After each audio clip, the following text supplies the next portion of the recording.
Bonjour tout le monde. It's a pleasure to be here. Je suis ravie d'être ici. Again, I think everybody's Et encore une fois, je sais que tout le monde a remercié le Collège de France et l'équipe de Jendi, et j'en fais de même. Merci pour cette opportunité d'être ensemble en tant que chercheurs universitaires et de parler de synergie dans notre travail. C'est vrai que je ne suis plus la directrice de l'université dont vous avez parlé. Comme vous l'avez vu, il y a beaucoup de bouleversements en ce moment aux États-Unis, dans le milieu universitaire aux États-Unis, et donc je me suis réfugiée au Canada. Et donc je suis toujours en contact avec cet institut, mais je n'en suis plus la directrice. Alors c'est vrai qu'on est un petit peu à part dans cette journée parce qu'on va parler de sujets un peu différents. Pierre-Yves va peut-être parler des ressources et de l'économie. Et moi, non. Je vais parler de quelque chose qui est à un niveau un petit peu plus personnel, interpersonnel, qui rejoint les recherches sur la discrimination et aussi un petit peu les trous dans la raquette théorique. Donc, on n'a pas beaucoup parlé de discrimination et de stigmatisation. On a parlé des déterminants socio-économiques, toutes ces choses-là. Donc, moi, je n'ai pas prévu de parler de ces sujets, mais pour vous donner un petit peu de contexte, tout cela vient d'une frustration et d'un corpus important de recherche qui se concentre un petit peu sur les aspects structurels de la discrimination. En tant qu'épidémiologiste, j'ai commencé en tant qu'épidémiologiste non pas social mais moléculaire. Je regarde la transmission du VIH notamment et les stigmatisations liées à ceci. Et bien sûr, pour résoudre ces problématiques, il y a les progrès scientifiques, certes, mais ce n'est pas tout. Il y a des aspects très déterminés socialement, et c'est pour ça que je me suis davantage penchée sur ces questions. Je regarde la santé non binaire notamment, et il y a eu beaucoup de recherches sur la méthodologie, comment on étudie la marginalisation sociale notamment. Et ce faisant, j'ai confronté que j'essaye de faire matcher la méthode avec les théories. Il y a des bonnes théories, des analyses sont menées. Ils vont obtenir une réponse qui ne répond pas vraiment à la question qu'ils ont posée au départ. Donc il y a une sorte de... il n'y a pas une bonne mise en adéquation. Donc moi, je regarde l'analyse statistique, les différentes méthodes autour de ça, les théories causales, on peut en parler davantage. Et tous ces domaines sont un petit peu sous-théorisés. Donc moi, je vais parler d'un travail qui est un peu plus théorique. Vous serez les premiers à qui je vais présenter ces questions. Donc je n'aurai peut-être pas toutes les réponses à vos questions, mais en tout cas, je pourrai y réfléchir en partant de cette conférence. Donc... je suis une épidémiologiste qui fait semblant d'être une sociologue, donc j'espère que vous tiendrez ça en compte. Alors, il y a un corpus important de recherche qui montre que la discrimination, l'oppression, la stigmatisation, et souvent j'aime bien rapprocher la discrimination et la stigmatisation, j'aime bien les mettre ensemble. Et donc, il y a un corpus important de recherche qui montre leur impact sur la santé physique et mentale et l'accès aux soins. Qui a l'accès, quels en sont les résultats? Ce que j'aimerais poser, c'est la question suivante. Quid du privilège?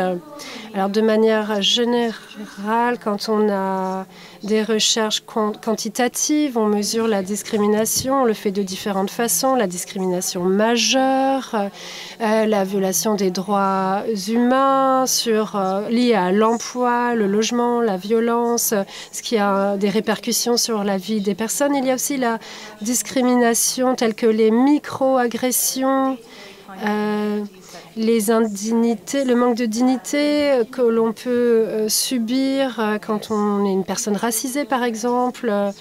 Il y a aussi des discriminations anticipées. Nos attentes vis-à-vis de la discrimination, eh bien, ça a un impact sur le fait d'éviter les soins de santé dans les communautés trans, d'éviter les soins aux urgences, à cause de cette anticipation de mauvais traitements. Il y a aussi d'autres stigmatisations qui sont un petit peu plus internalisées. J'essaye de regarder les différentes positions sociales et comment ça incorpore les différentes stigmatisations. Donc, il y a différentes mesures, des stigmatisations liées au HIV, les microagressions racialisées et genrées aussi. Tout ça, nous le mesurons.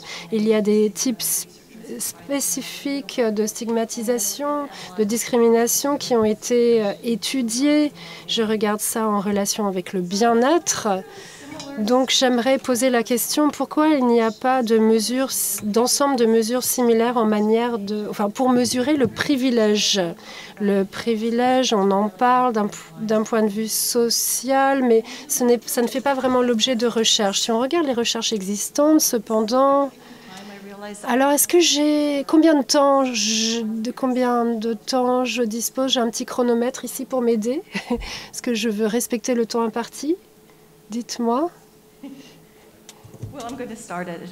Alors, je vais le démarrer. Alors, moi, je vais lever la main quand votre temps sera terminé.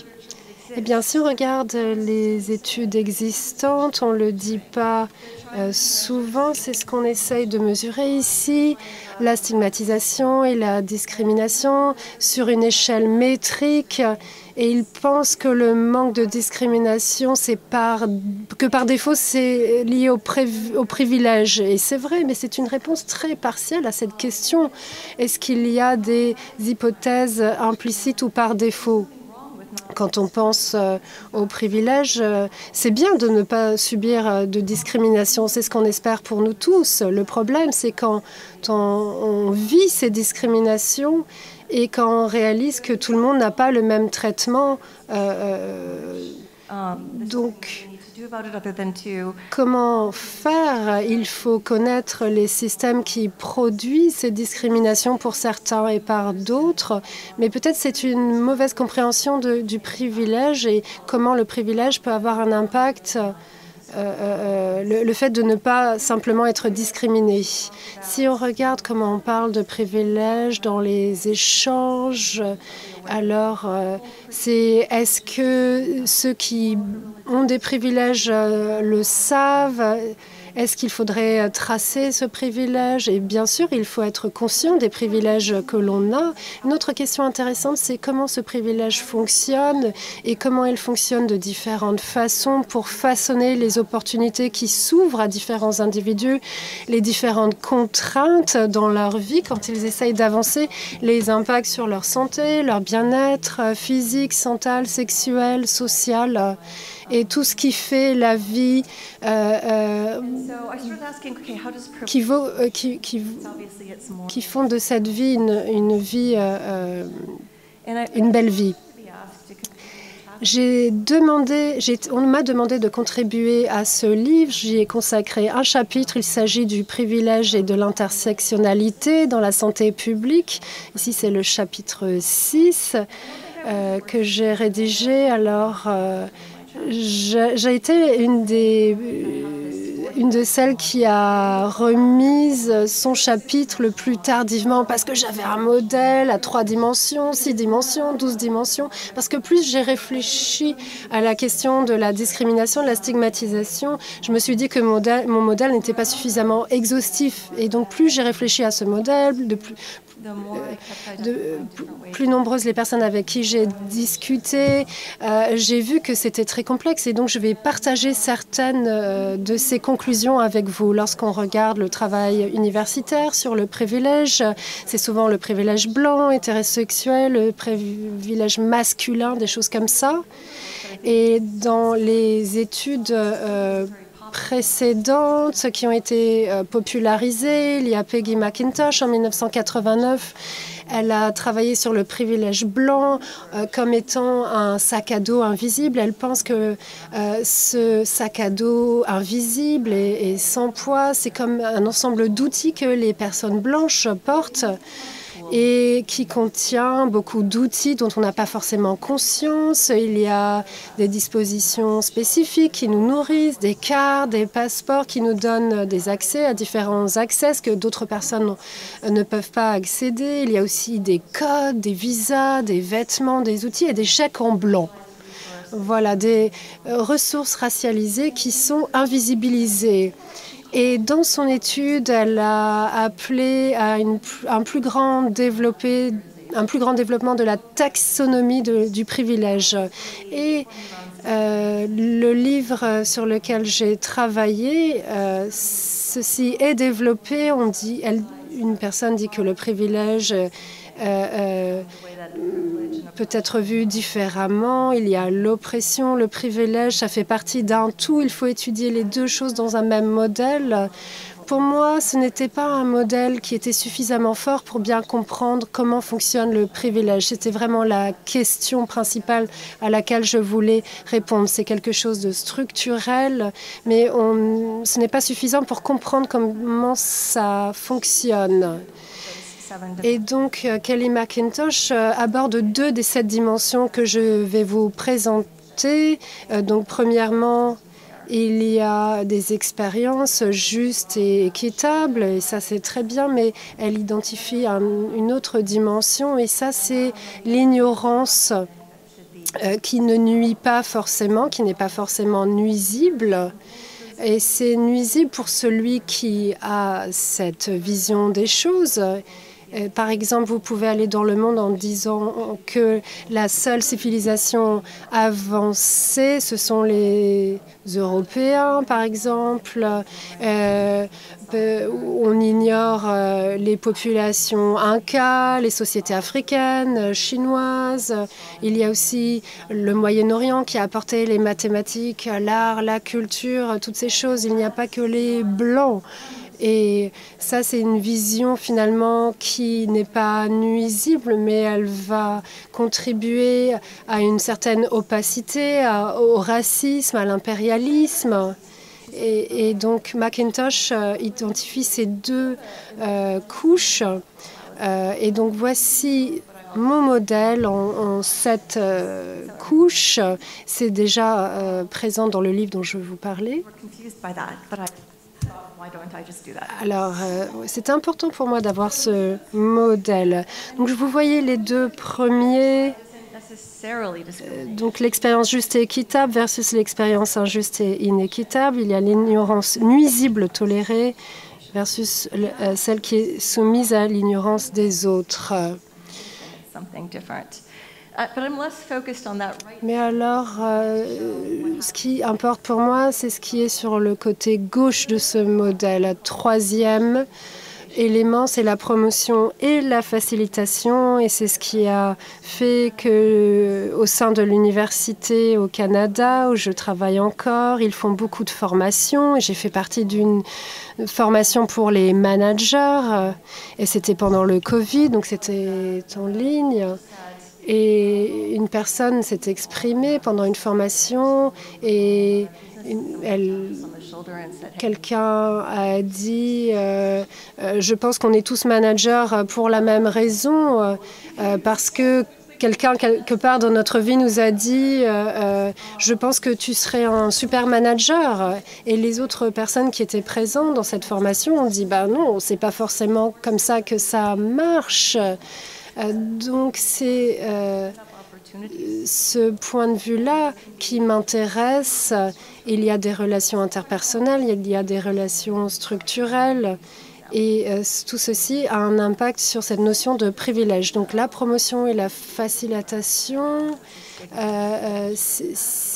c'est une force active en matière de stigmatisation et discrimination. Si vous n'avez pas ça, vous ne pouvez pas aller de l'avant dans votre carrière, dans votre parcours éducatif.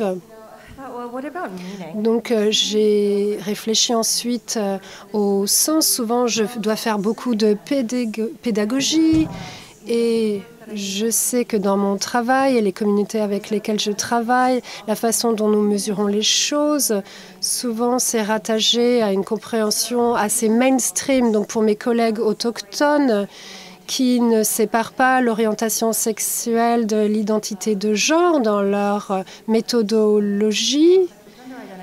Eh bien, pour eux, la sexualité et le genre ne peuvent pas être vus séparément. Et souvent, c'est associé au rôle dans la communauté plutôt qu'attaché à l'identité. Pour eux, l'identité, ça n'a pas vraiment de sens. C'est lié à votre rôle dans la communauté. Et dans beaucoup de cultures, c'est genré quelque part. Donc, mes collègues autochtones m'ont dit on travaille sur quelques-unes de ces questions, on peut les adapter, on peut faire en sorte de rendre ceci plus compréhensible pour une population occidentale, mais ça signifie plus de travail. Donc c'est un privilège de regarder une enquête et d'en comprendre les réponses, de parler d'un sujet et tout le monde comprend de quoi il s'agit. Il y a le privilège qui vient avec le fait de remplir une demande et de décrire en quelques mots une culture que tout le monde connaît. Donc ça prend beaucoup moins de temps que quelqu'un qui a une culture que d'autres connaissent moins. C'est le privilège du sens implicite. Et ça ne veut pas dire qu'on doit comprendre la culture de tout un chacun, l'orientation sexuelle de tout un chacun. Et il faut communiquer sur différences. Mais ce fardeau peut peser sur différents groupes de personnes dans différentes cultures, ce manque de privilèges. Et ne pas avoir ce fardeau-là, c'est une forme de privilège. Ensuite, le respect de l'autonomie et de l'intégrité. Et ici, ça me fait penser à la violence et le fait d'envahir l'espace des autres, toucher des parties du corps sans permission. Les femmes enceintes, souvent, on touche leur ventre sans leur demander la permission. Souvent, les personnes noires, on leur touche les cheveux parce qu'ils sont crépus et on veut les toucher. Et ce manque de respect, c'est important de le regarder. Et aussi, est-ce qu'on a besoin de la permission de son époux pour prendre des décisions qu'on devrait prendre à l'échelle individuelle quelque part? Donc, c'est des questions de respect et d'intégrité. C'est aussi une forme de privilège. Sixième aspect. Et là, c'est basé sur une recherche de Tuck et Young, mais qui vient d'une autre recherche avant, mais c'est un document qui s'appelle « La décolonisation n'est pas une métaphore ». Et cela inclut cette idée d'action vers l'innocence. Et ce sont les actions que certaines populations doivent prendre pour se libérer d'une certaine culpabilité. Par exemple, quand on est au Québec, par exemple, tout d'un coup, tout le monde a des origines autochtones. Peut-être qu'ils ont tous des arrière-grands-parents qui sont autochtones, mais ça ne veut pas dire qu'ils sont complètement libérés de ce fardeau-là. Et donc, ce sont ces actions que l'on prend pour s'exonérer finalement. Ceux qui disent, par exemple, je ne suis pas raciste, mon mari est noir. Ou ceux qui disent, je ne peux pas être ça parce que cette raison. Ou structurellement, on peut dire, nos programmes de diversité, équité et inclusion, qui disent, on est du bon côté, nous. Et bien sûr, il y a des initiatives de diversité, équité et inclusion qui sont très robustes, qui sont très substantielles. Et il y en a d'autres qui, je pense, ne sont là que pour se dédouaner, pour s'exonérer d'un passé en disant « Regardez, on fait quelque chose, voyez, regardez, on fait ce truc-là formidable, donc on ne peut pas nous critiquer parce qu'en fait, on est des gens super. » Ça, c'est une forme de privilège, en fait, pouvoir poser ces décisions-là. Et le dernier, c'est les bonnes intentions les intentions présumées bonnes. Donc, par exemple, quand on va porter plainte, ou ça peut être des questions interpersonnelles, se dire, bon, oui, cette personne-là, la laisser finalement tranquille pour telle ou telle raison, parce qu'on présume des bonnes intentions. Je ne dis pas que personne n'a de bonnes intentions, mais je veux dire que c'est une forme de privilège quand on pense que vous avez de bonnes intentions ou quand l'on met une pression sur les autres pour dire que vous avez des bonnes intentions. Et donc ne pas vous rendre responsable de vos actions. Et donc cela enlève la responsabilité de certains pour le mal qu'ils peuvent causer. Et voilà, comme promis donc, des exemples de ces structures interpersonnelles. On n'a pas besoin de rentrer en détail dans tous, mais simplement pour dire que tout cela peut exister dans des relations interpersonnelles. Ne pas être suivi par un vendeur dans un magasin parce qu'il vous trouve suspect. Mais personne ne devrait être suivi pour cela, mais c'est comme ça. D'un point de vue structurel, vous avez un privilège si votre CV n'est pas exclu parce que il y a une machine qui lit votre CV et qui l'exclut parce que vous avez une éducation à l'étranger, par exemple. Ou alors des manuels scolaires qui parlent des peuples autochtones seulement au passé.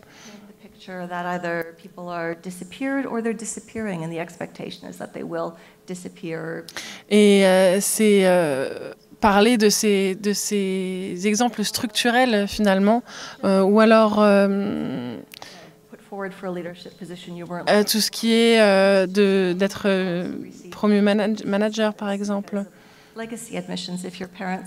Ou par exemple les admissions à l'université parce que vos parents sont allés dans la même université et donc ce privilège de vos parents vous est transmis finalement de manière institutionnelle. Donc je ne vais pas revenir en détail sur chacun, mais ce sont des exemples qui sont possibles dans les contextes interpersonnels et structurels. Qu'est-ce que ça veut dire comme en termes de privilèges? Peggy McIntosh a parlé de ces différents types de privilèges, mais chacun d'entre eux, tous ces privilèges, en fait, on peut les considérer comme n'étant pas interconnectés et comme étant séparés.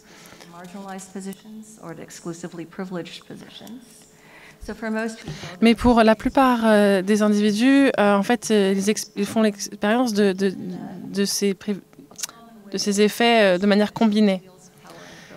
Voilà la roue du pouvoir et du privilège, et cette roue a été développée par un institut de genre et de santé au Canada.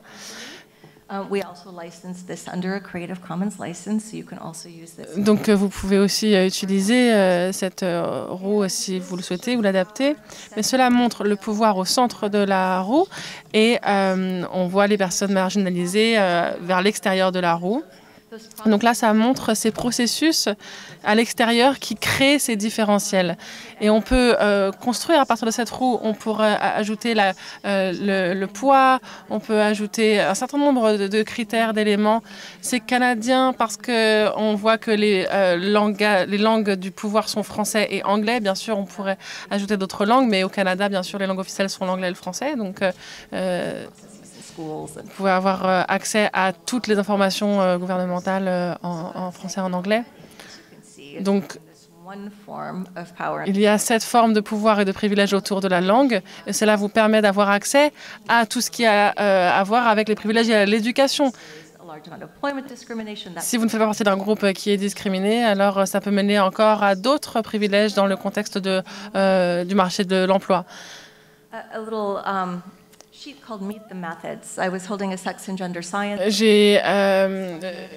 Je faisais partie d'une chaire à l'université sur le genre et le sexe et l'identité. Et beaucoup sont assez confus et ils confondent la marginalisation et l'intersectionnalité.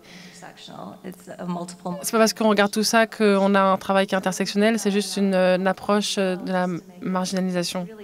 Mais ce qu'on peut faire avec cela, c'est que l'on peut regarder ce qu'on a sur le privilège, sur la discrimination, sur le pouvoir social, et on peut appliquer cela à chaque élément de cette roue. On peut dire, alors, très bien, comment ça fonctionne?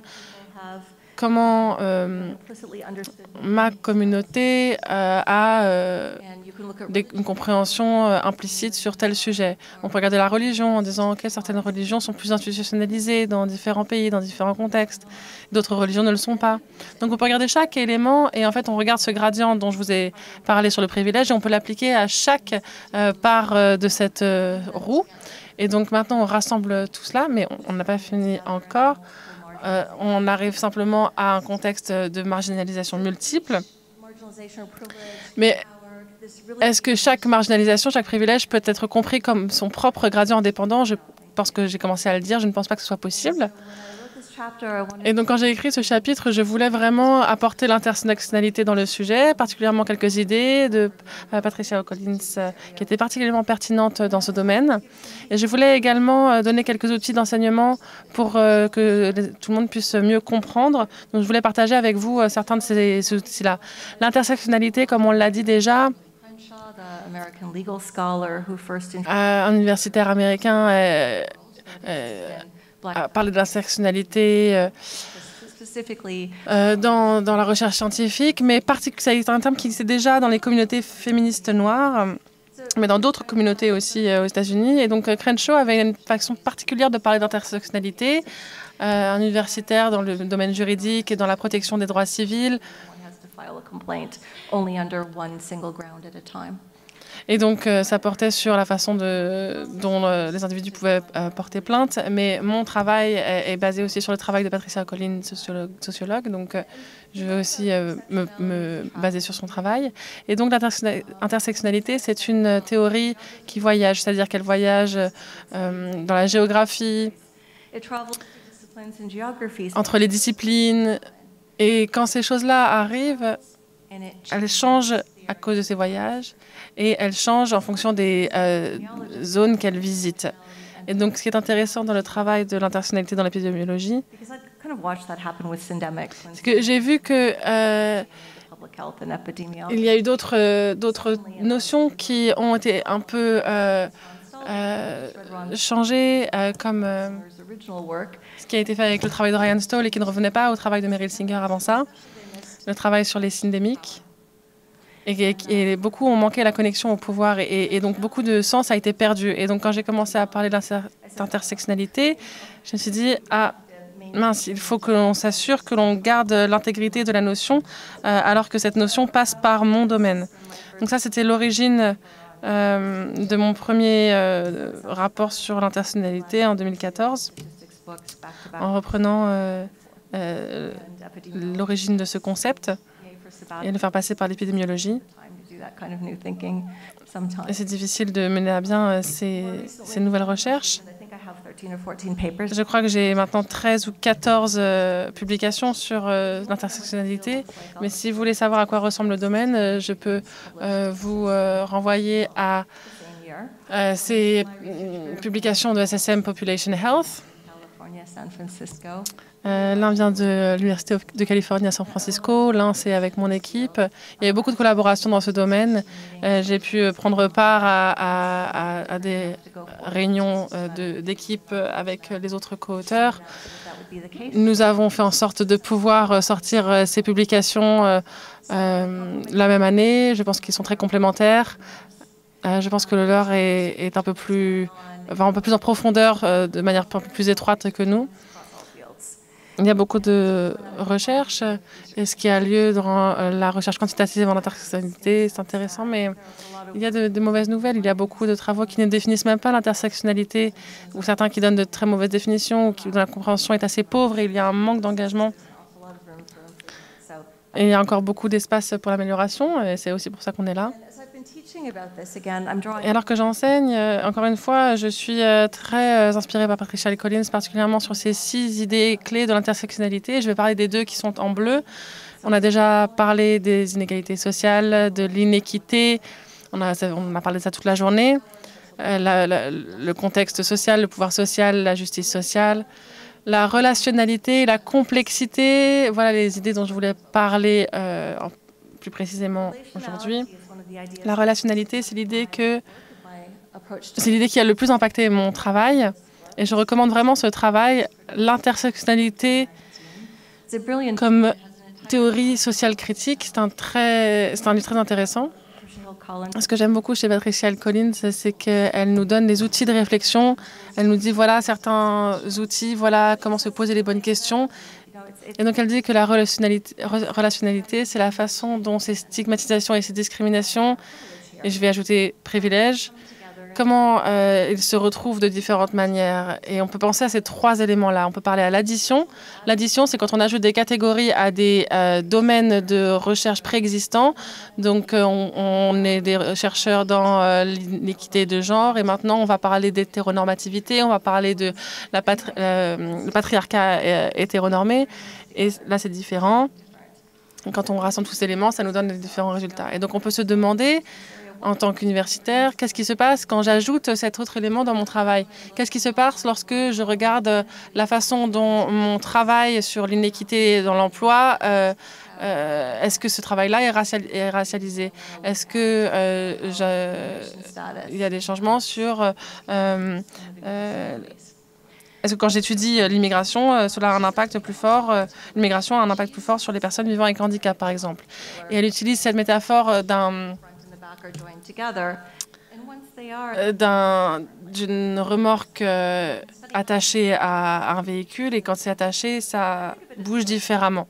C'est un peu comme une hanche. C'est peut-être parce que je viens d'un milieu biologique, mais en fait, quand on a quelque chose qui est connecté, qui ne peut pas être séparé, mais qui sont deux pièces séparées, ça s'articule et ça bouge de manière différente. Et ça bouge différemment selon la façon dont c'est attaché aussi. Et donc, il faut comprendre la façon dont le privilège fonctionne, comment il bouge particulièrement lorsque l'on l'attache à un type de stigmatisation particulier ou à un type de discrimination particulier. Et elle dit parfois il y a des co-formations. Et parfois, quand les choses sont attachées, on ne peut plus les étudier de manière séparée. Ce sont des éléments co-formés qui ne peuvent plus être divisés. Et je reviens souvent à cette publication de Lisa Bolleg. L'un de ses participants a dit « C'est difficile pour moi de séparer mes identités. Une fois qu'on a mélangé la pâte du gâteau, on ne peut pas revenir aux ingrédients individuels. » C'est ça la co-formation. J'étudie la farine, vous étudiez le sucre, j'étudie les œufs. Et en fait, quand on se retrouve, on pourrait étudier le gâteau. Non, ça ne marche pas comme ça. Quand c'est cuit, on ne peut plus enlever les différents éléments. Et je pense aussi aux fois où il y a deux plats qui sont faits avec les mêmes ingrédients, mais qui donnent des plats vraiment très différents. Et c'est le même exemple, en fait. Ce sont des éléments qui évoluent avec les mêmes ingrédients, mais qui donnent des résultats très différents.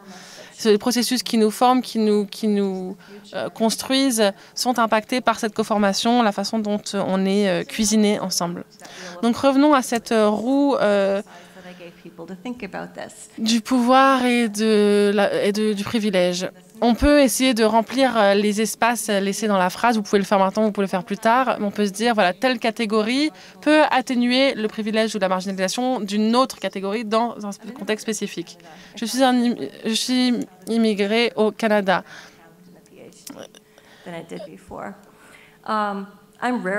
Je suis rarement considérée comme une immigrée au Canada parce que je suis anglophone native et je suis blanche. Donc je peux dire, être blanche peut atténuer la marginalisation de mon expérience d'immigré dans un pays blanc. Mon expérience est très différente d'autres immigrés, comme des collègues à moi, qui ne sont pas vus comme étant des immigrés jusqu'à ce qu'ils ouvrent la bouche et qu'on entende leur accent. Et dans ce cas-là, ils seront impactés par cette marginalisation. Donc, ça peut être la couleur de la peau, ça peut être l'accent qui fait se dire aux autres « Ah, en fait, tu n'es pas l'un de nous ». Ou être homosexuel peut atténuer le privilège d'être chrétien aux États-Unis.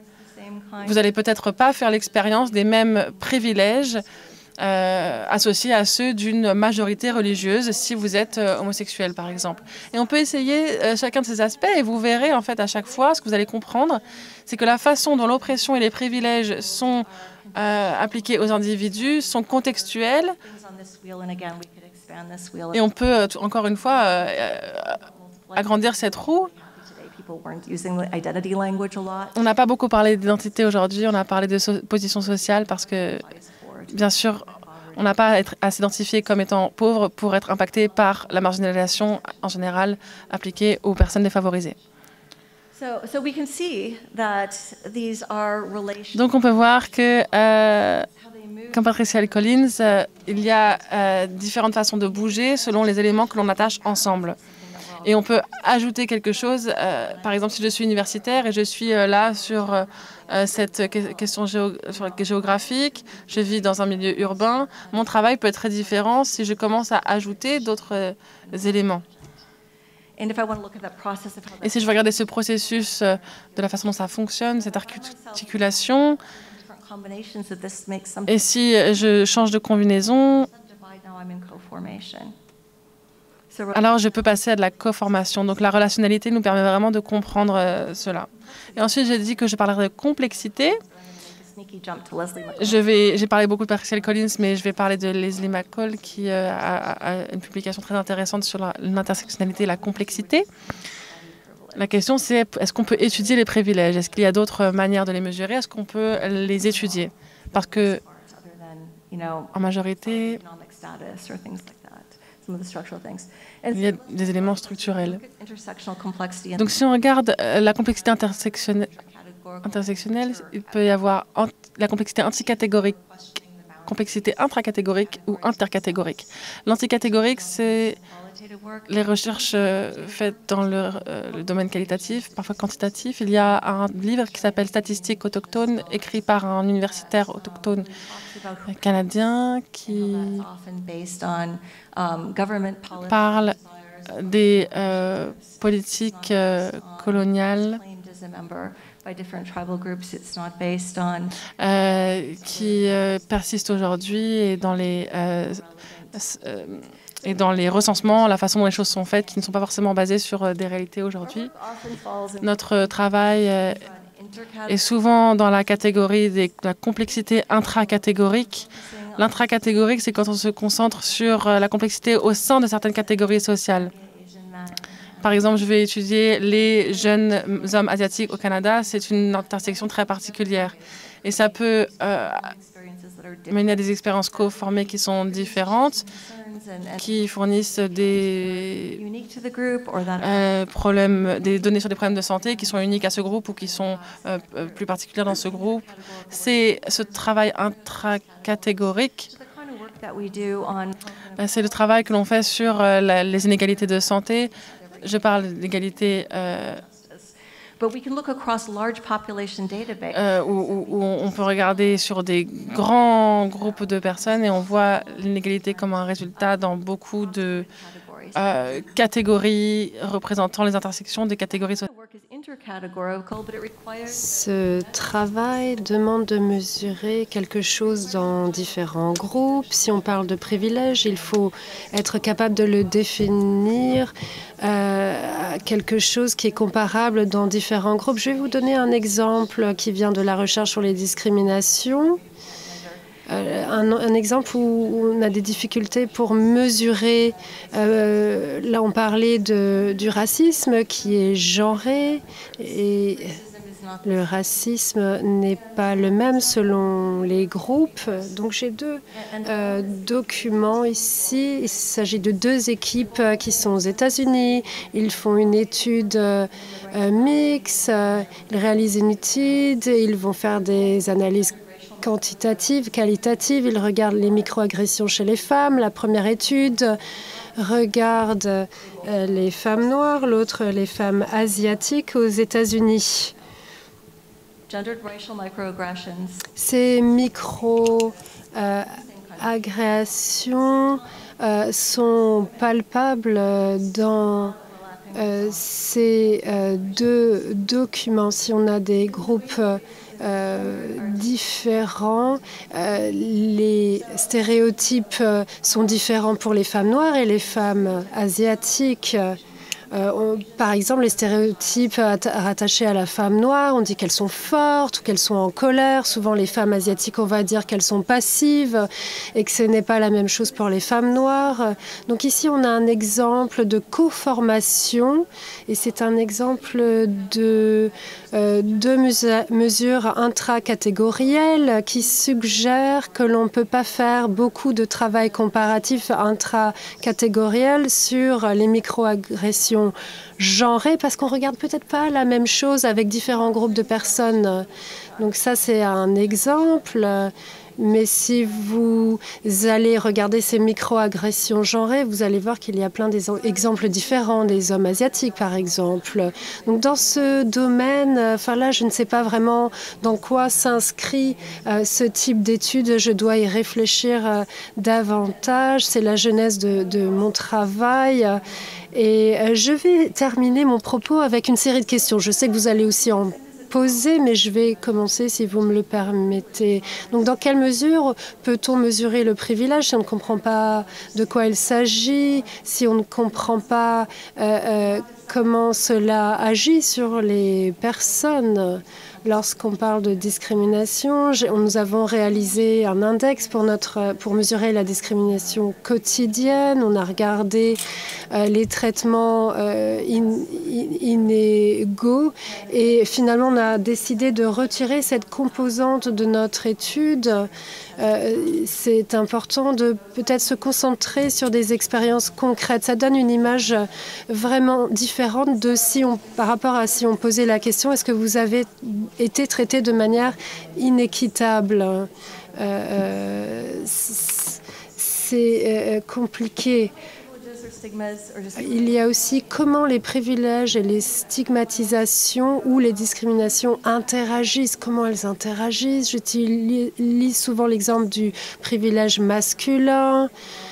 Parce que quand on travaille aux États-Unis, si vous êtes noir, une personne racisée et vous avez un handicap mental et vous êtes en contact avec la police est-ce que c'est un privilège d'être un homme dans cette situation? Eh bien non, la recherche montre qu'on va vous considérer plus agressive, on va considérer que vous allez réagir au-delà de ce qui est nécessaire parce que vous avez ce handicap.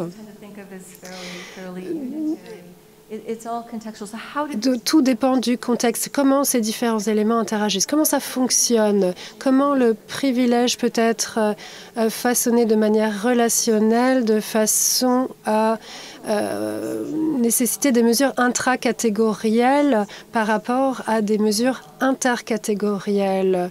Comment le privilège social fonctionne en association avec d'autres privilèges et d'autres stigmatisations, discriminations pour promouvoir la santé.